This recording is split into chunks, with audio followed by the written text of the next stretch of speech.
me, Jordan. He's gonna do this.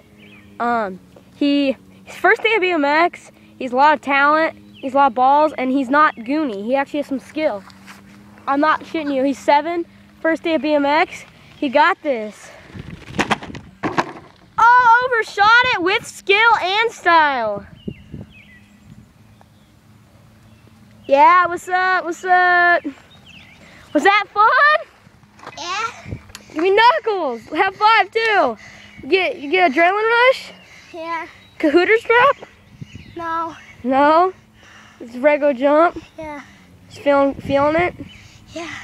Good. High 5 again. That was good. First day of BMX. This is only his 4th jump he's ever jumped. I mean, let's count how many feet this is, man. That's about an 8-footer from sketchy ramps.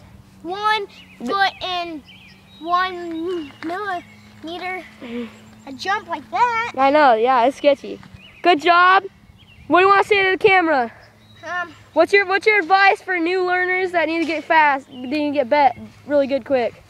You need to go fast, man, but you need to go like fast and like just breathe and be like, fuck this. I need to like get in the air, and then the air, you know what I mean? In the air, you didn't freeze up or anything. Yeah. Well, high 5 again. It's BMX Ed number 8. He's getting it on today. But don't show him this one.